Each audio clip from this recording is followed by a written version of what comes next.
العيد جه والفرحة وجبة، بس سألت نفسي ليه ربنا أمرنا نفرح؟ الفرحة دي مش مجرد رفاهية، ده هي الأسمنت اللي بيثبت كل تعبك اللي فات في رمضان جوه مخك وقلبك.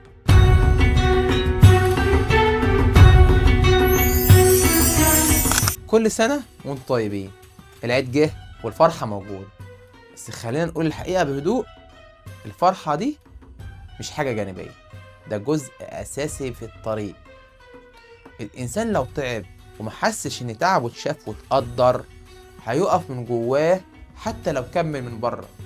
العلم بيقول إن المخ ما بيكملش أي سلوك طويل ومرهق زي صيام شهر كامل غير لما يحس إن في مقابل معنوي. مش لازم يكون فلوس، لكن لازم يكون إحساس بالرضا والاعتراف بالإنجاز. تخيل واحد حارب نفسه طول الشهر، كتم غضبه، ساب عادات غلط، صلى بخشوع.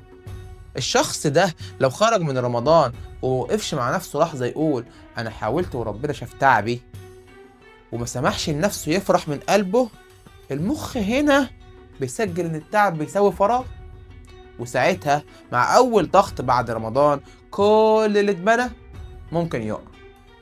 لكن لو قعدت مع نفسك يوم العيد وقلت أنا مش زي الأول، أنا اتغيرت ولو خطوة واحدة، وحمدت ربنا بفرحة حقيقية، المخ هنا بيسجل إن التعب بيساوي قيمة عليك، فيبدأ يساعدك تحافظ عليها طول السنة. وكما ذكر في القرآن الكريم قل بفضل الله وبرحمته فبذلك فليفرحوا هو خير مما يجمعون. ما تسيبش تعبك في رمضان يعدي من غير ما تعترف بيه وتفرح بتوفيق ربنا ليك. اللي ما يفرحش بجمال تعبه مش هيعرف يحافظ عليه. واحنا بنودع ايامنا سوا افتكر دايما ان التمرة كانت بداية مش مجرد حكاية، والفكرة اللي دخلت عقلك امانة في قلبك، كبرها بالاستمرار واسقيها باليقين. سؤالي ليك النهاردة في اخر حلقة من برنامج تمرة رمضان، ايه اكتر حاجة اتغيرت في شخصيتك السنة دي ومستني تكافئ نفسك عليها بابتسامة ورضا في العيد؟ رمضان السنة دي خلص، بس الإنسان الجديد اللي بدأ جواك لسه رحلته طويلة.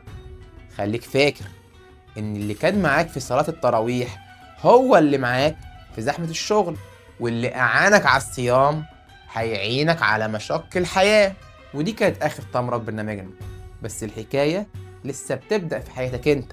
كل سنة وانتم أقرب وأهدى وأجمل. تمت بحمد الله، نراكم على خير وفي خير.